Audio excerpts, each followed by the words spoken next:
அனைவருக்கும் வணக்கம். Astro mind therapy அன்புள்ளங்கள் அனைவரையும் இந்த புதிய வீடியோவில் சந்திப்பதில் பெரும் மகிழ்ச்சி அடைகிறேன். இந்த வீடியோவோட தலைப்பு வக்ர சனியின் கொண்டாட்டம் திண்டாட்டம் ஆரம்பம் அப்படிங்கிற தலைப்பில் தான் பார்க்க போகிறோம். மீண்டும் தலைப்பை சொல்கிறேன். வக்ர சனியின் கொண்டாட்டம் திண்டாட்டம் ஆரம்பம் அப்படிங்கிற தலைப்பை தான் பார்க்க போகிறோம். இது வருகிற 27/7/2026 அன்று சனி பகவான் வக்ரம் பெறுகிறார். எதுவரைக்கும் வக்ரகதியில் பயணிக்கிறார் அப்படின்னா 10/12/2026 வரைக்கும், கிட்டத்தட்ட 4.5 மாதங்கள் அவர் வக்ரகதியில் பயணிக்க போகிறார். 11/12/2026 முதல் நேர்கதியில். அப்போ இந்த வக்ரகதியில் பயணிக்கிறதால என்ன மாதிரி பலாபலன்கள் இந்த 12 ராசிகளுக்கும் ஏற்பட போது, அவங்களுக்கான இந்த அறிவுறுத்தல்கள் என்ன அப்படிங்கிறது தான் இந்த வீடியோஸில் பார்க்க போகிறோம். இப்போ இந்த சனி பகவான் வக்ரகதியில் பயணிக்கிறாருன்னா அது சூரியனுடைய மூமெண்ட்டு படி அது வக்ரமாகும். அதை டீட்டெயிலாக ஜோதிட நுணுக்கங்களை ஜோதிட விதிகளை விட பலன்களை உங்களுக்கு சொல்கிறப்ப தான் நீங்கள் எச்சரிக்கையாக இருக்க முடியும். ஏன்னா லென்த்தி வீடியோவாக போகும். இப்போ இது வக்ரகதியில் 27/7/2026 அன்று பயணிக்கிறப்ப நான் என்னுடைய பல வீடியோஸில் சொல்லியிருப்பேன். என்னுடைய ஆஸ்ட்ரோ மைண்ட் தெரபி அன்புள்ளங்களுக்கு தெரியும். வக்ரகதியில் ஒரு கோள் பயணிக்குதுன்னாக்க அந்த ஜாதகரை ஒரு குடிகாரரை போல் பிஹேவ் பண்ண வைக்கும். குடிகாரர போலன்னு என்ன சார் இப்போ சொல்கிறீங்க, ஒன்றும் புரியல அப்படின்னா, நார்மலாக அந்த குடிக்கிறவங்கள பார்த்தீங்கன்னா தெரியும். நல்ல ஒழுக்கமாக நேர்மையாக ரொம்ப அப்படியே ஆச்சாரமாக பட்டக்கிட்ட போட்டுக்கிட்டுலாம் இருக்கக்கூடிய ஆளுங்க கூட, ரொம்ப அழகாக பணிவாக பேசக்கூடிய ஆளுங்க கூட குடிச்சிட்டா வேறு மாதிரி பேசுவாங்க, வித்தியாசமாக பேசுவாங்க. அதே இது எப்போதும் குடிக்காதப்ப ரவுடித்தனமாக அடாவடியாக திமிராக பேசக்கூடிய ஆள்கள், மோடு முட்டித்தனத்தை காட்டக்கூடிய ஆட்கள் குடிச்சிட்டாங்கன்னு வச்சுக்க சைலண்ட் ஆகிடுவாங்க. ஸோ அப்படியே ஆப்போசிட்டாக அவங்களுடைய நேச்சர் மாறுது. அதை நீங்களே பார்த்துருக்கலாம்.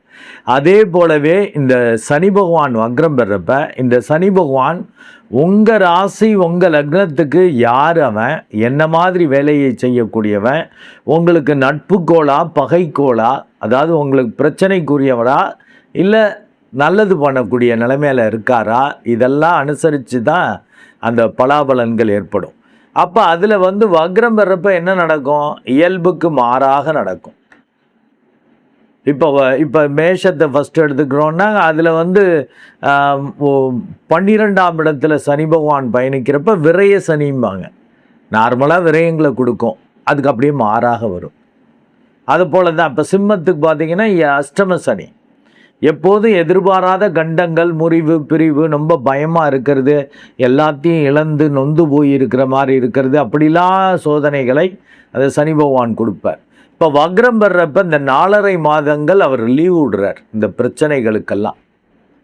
அதே போல தான் வைஸ் வர்சா நல்லது பண்ணக்கூடிய இப்போ ரிஷப லக்னம் ரிஷப ராசிக்கு 11ஆம் இடத்தில் அந்த பூர்வ பாக்கியாதிபதியாக வரக்கூடியவர் இருக்கிறப்ப அபரிமிதமான லாபங்கள், தொழில் வேலை ரீதியாக தர்மகர்மாதிபதி யோகங்களை அவர் வெளிப்படுத்துவார். பெரிய அளவுக்கு அதன் மூலம் லாபம் பாப்புலாரிட்டியோடு கிடைக்கிறது. இப்படிலாம் பண்ணிகிட்டு இருந்திருப்பார். இப்போ வக்ரம் வர்றப்ப அதுக்கு மாறாக இருக்கும். யாரெல்லாம் மதித்தாங்களோ அவங்க வித்தியாசமாக பிஹேவ் பண்ணுறது, எதன் வழியாலாம் பெரிய அளவுக்கு லாபங்கள் வந்துச்சோ அதெல்லாம் தடைபடுறது, சற்று குழப்பமாவது, பயந்து போகிறது. ஏன்னா இப்போ குடிச்சிட்டிங்கன்னா, இப்போ நார்மலாக இருந்தீங்கன்னா ஸ்டடியாக இருப்பீங்க. குடிச்சிட்டிங்கன்னா குடிகாரர்கள் நடக்கிறதே ஒரு மாதிரி நடப்பாங்கல்ல, மூளை சட்டுன்னு வேலை பார்க்காது, இல்லை வித்தியாசமாக வேறு வேலை பார்க்கும். குடிக்கிறதுக்கு முன்னாடி ஏதாவது பழிவாங்கும் உணர்வுகள், பிரச்சனைகள், இல்லை சந்தோஷ உணர்வுகள் என்ன இருக்கோ அது அப்படியே ஸ்டாக்னண்ட்டாக நின்றுடும். குடிக்கிறதுக்கு முன்னாடி அவன் மோசம் பண்ணிட்டான், அவனால தான் குடிக்கிறேன், அவன் எனக்கு இது பண்ணிட்டான்னா குடிச்சு விட்டு அவங்கள்ட்ட போய் ஆட்டோமேட்டிக்காக அவங்கள அறியாமல் வம்பளக்கிறது, பிரச்சனை பண்ணுறது. ஏன்னா மூளை அதுக்கு முன்னாடி உள்ளதோடு நின்றும். அதை போல தான் இந்த சனி பகவான் இப்போ வக்ரம் பெறப்போ ஒரு குடியாடுற போல் பிஹேவ் பண்ண வைப்பாருங்கிறப்ப, யாரெல்லாம் இந்த சனி பயிற்சியால் நெகட்டிவெல்லாம் அனுபவிச்சுட்டு கொண்டிருக்க அனுபவித்து கொண்டிருக்கிற அத்தனை ராசிகளுக்கும் சற்று லீவு, பிரச்சனையிலேருந்து கொஞ்சம் விடுபாடு இருக்கும். எதெல்லாம் பிரச்சனையோ அதெல்லாம் கொஞ்சம் நல்லதாக மாறும். இது பிரச்சனைன்னு நினச்சது பிரச்சனையாக இருக்காது. ரொம்ப கேஷுவலாக அதுக்காக பிஹேவ் பண்ணவும் முடியாது. பிரச்சனைலாம் லீவுனா 4.5 மாதம் லீவா சார், விரையச்சனி வேலை பார்க்க மாட்டாரா, அஷ்டம சனி வேலை பார்க்க மாட்டாரா அப்படின்னா ரொம்ப ஓவர் கான்ஃபிடெண்ட்டாக பண்ணிங்கன்னா ஆப்பு வைப்பார். அவர் சனி பகவான் நீதிபதி போன்று. ஓவர் கான்ஃபிடென்ட்டில் சரியாயிடுச்சு இப்போ அஷ்டம சனி, இன்னுமே நம்ம பழையபடி பந்தா விடலான்னாக்கா அடிப்பார். அதாவது நீங்கள் ரொம்ப திட்டமிட்டு எதிர்பார்த்து செய்கிறது சொதப்பும், பயந்துக்கிட்டே செய்கிறது ரொம்ப நல்லா இருக்கும். இந்த வித்தியாசத்தை தெரிஞ்சுக்கிட்டிங்கன்னா ரொம்ப நல்லது.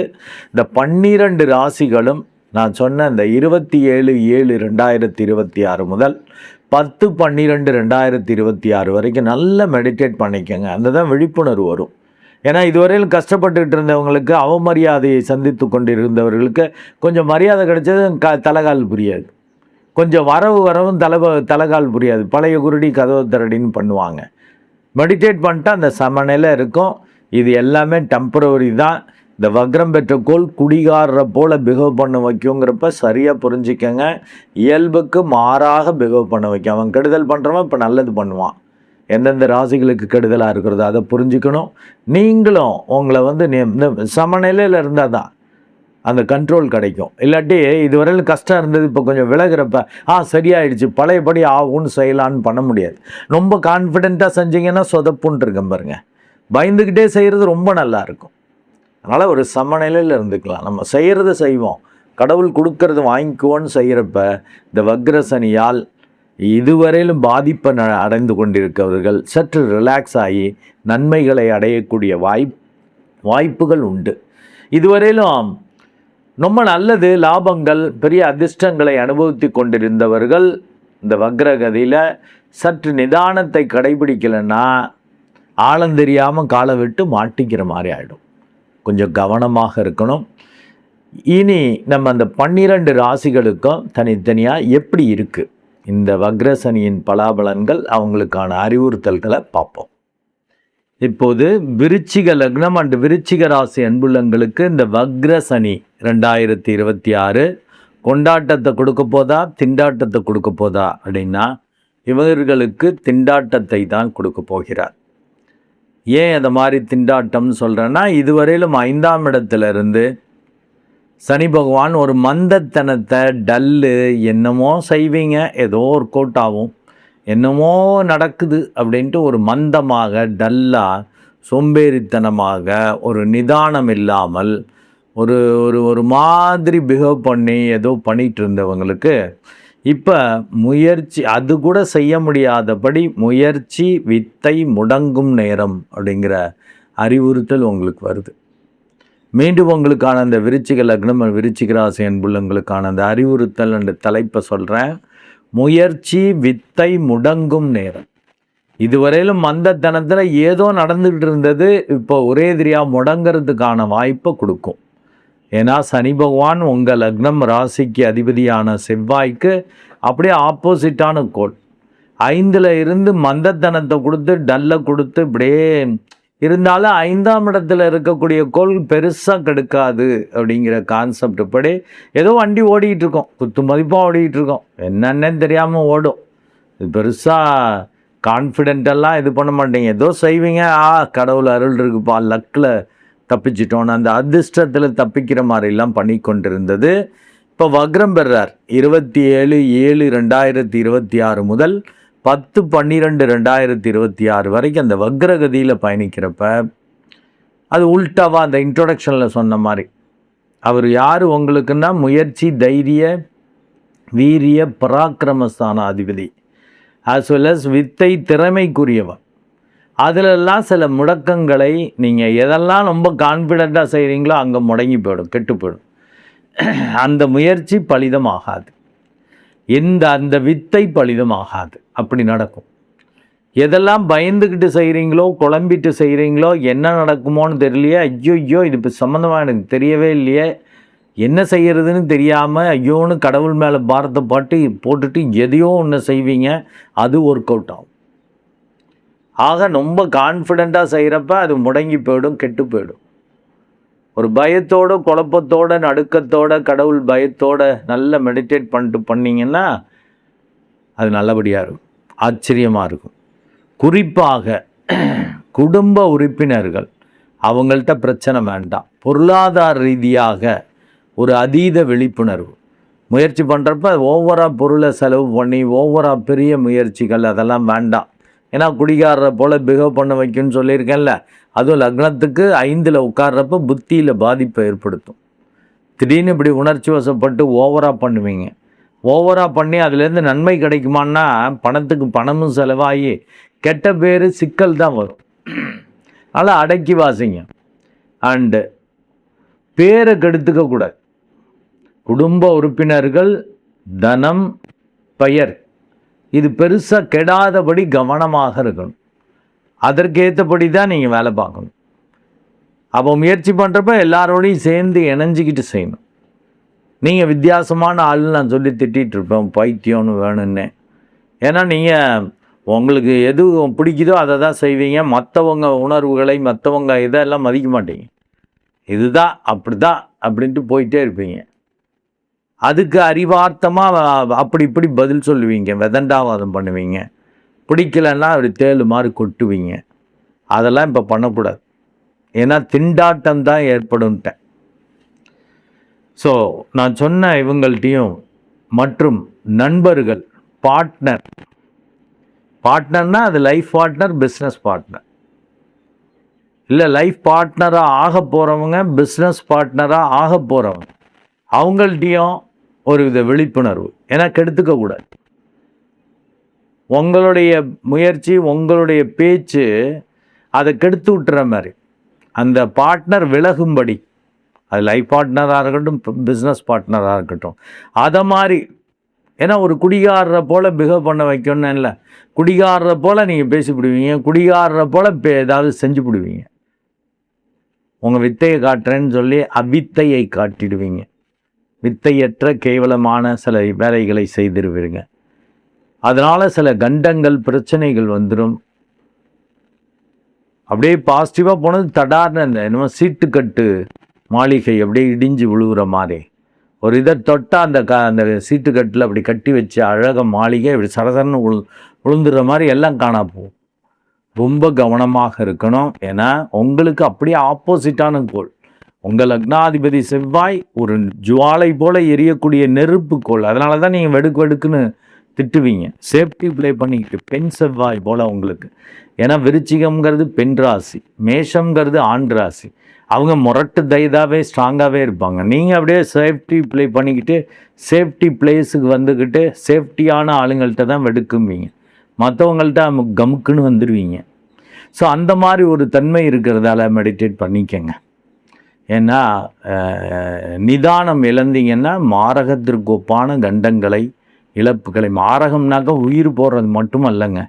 ஒரு காரியம் செஞ்சிட்ருக்கீங்க, அது டோட்டலாக அந்த காரியம் கட்டிடுச்சுன்னா அந்த காரியம் செத்துருச்சுன்னு அர்த்தம்.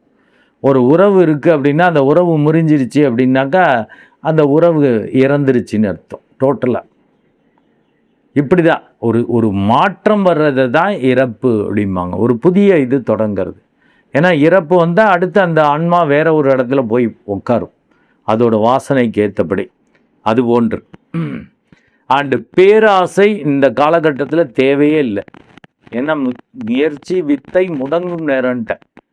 இப்போ போய் பேராசையோட, லாப சிந்தனையோட, எனக்கு அது நடக்கணும், இது கிடக்கணும், இவ்வளவு கிடைக்கணும், இப்படி பண்ணணும், அப்படி இப்படின்னு ஆசையோடு இதை இப்படி முடிக்கணும், அது இது இந்த 4.5 மாதம் கம்முன்றுங்க. 11/12/2026 அப்புறம் நீங்கள் உங்கள் இயல்பு படி முயற்சிக்கலாம். குத்து மதிப்பாக ஜெயிச்சிருவீங்க. இப்போ ரொம்ப எதிர்பார்த்து செய்கிறது சொதப்புன்ட்டேன், பயந்துக்கிட்டே செய்கிறது நல்லா இருக்குன்ட்டு இருக்கேன். அது எப்படி சார் நாங்கள் இது பண்ணுறது அப்படின்னா, அதுதான் மெடிடேட் பண்ணால் அந்த ஒரு சமநிலை வந்துடும். பெரிய அந்த சூழலுக்கு அழகாக இது பண்ணுவீங்க. ஒரு 3வது மனுஷன் மாதிரி பார்ப்பீங்க உங்களையே. நீங்கள் அப்படியே பிரச்சனையாக மாற மாட்டீங்க. பிரச்சனையை வெளியிலேருந்து பார்க்கக்கூடிய தன்மையெல்லாம் வரும். மெடிடேட் பண்ணுறப்ப இந்த சமநிலையில் இருப்பீங்க. என்ன போனால் இப்படி போகுது, வந்தால் இப்படி வரும், பரவாயில்ல, போதா வருதா பார்ப்போம் என்னன்ட்டு ஒரு ஒரு பெரிய அணி ஏதோ ஒரு சைடு இருந்தால் தானே பயம். இங்கே பேலன்ஸ்டாக இருக்கிறப்ப நான் பயமே வராது. அந்த ஒரு தன்மையை நீங்கள் வச்சுக்கிட்டீங்கன்னா தான் பெரிய அளவுக்கு கண்டங்கள் வராமையும் பார்ட்னர் வழியாக சிக்கல்கள் வராமையும் பெரிய அளவுக்கு லாபங்கள் கெடாமலும் உங்கள் ஆசைகள் நிறைவேறுவதற்கு தடைகள் பிரச்சனைகள் வராமல் தப்பிக்க முடியும். ஏன்னா அதை தான் சொல்லியிருக்கேன், முயற்சி வித்தை முடங்கணும். ஆசையால் தானே முயற்சி பண்ண போகிறீங்க, உங்கள் வித்தை திறமையை காட்ட போகிறீங்க, உங்கள் அனுபவத்தை வெளிப்படுத்த போகிறீங்க. அது மெடிடேட் பண்ணிட்டாக்க நிதானமாக செய்வீங்க. இல்லை ஓவராக எதிர்பார்த்து செஞ்சீங்கன்னா மாறுன்ட்டேன். அதுதான் இன்ட்ரோடக்ஷனில் சொல்லியிருக்கேன். ஏன்னா நம்ம இயல்பு என்ன, ஒரு இலக்கு வச்சுக்கிட்டு அதுக்கு நல்லபடியாக நடக்கணும்னு அது பாசிட்டிவாக தானே போகும். ரொம்ப பாசிட்டிவாக இதாக போகிறப்ப சொதப்போம்.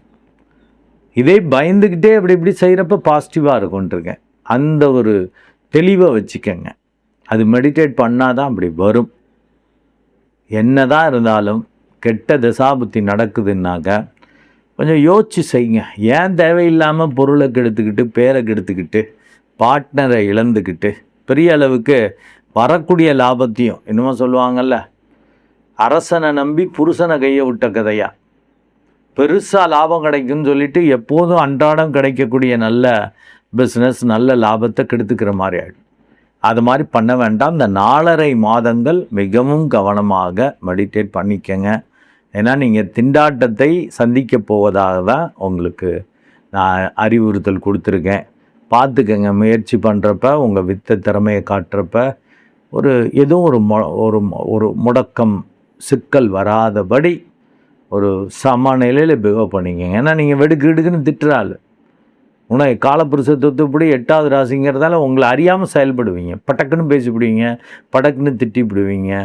அதனால தான் மற்றவங்க திட்டுவான், அவன் லூஸ் மாதிரி இது பண்ணுவான்ப்பா அப்படின்னு சொல்லி கடுப்பாவாங்க. அதே போல் வைஸ் வர்ஸா அவன் லூஸு போல் பிஹேவ் பண்ணிடுவான்ட்டு. நல்லா மெடிடேட் பண்ணிட்டீங்கன்னா அது ஒரு அதீத விழிப்புணர்வு வந்துடும்.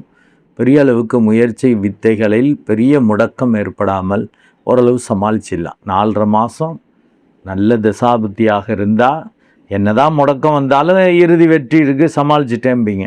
கெட்ட தசாபுத்தின்னா ரொம்ப டேஞ்சராக இருக்கும். கவனம் தேவை. நன்றி அன்புள்ளங்களே. மீண்டும் ஒரு நல்ல வீடியோவில் உங்களை சந்திக்கிறேன். அதுவரை உங்களிடமிருந்து வணக்கம் கூறி விடைபெறுவது உங்கள் அன்பு டாக்டர் குழந்தை ஆறு கணேசன். நன்றி, வணக்கம்.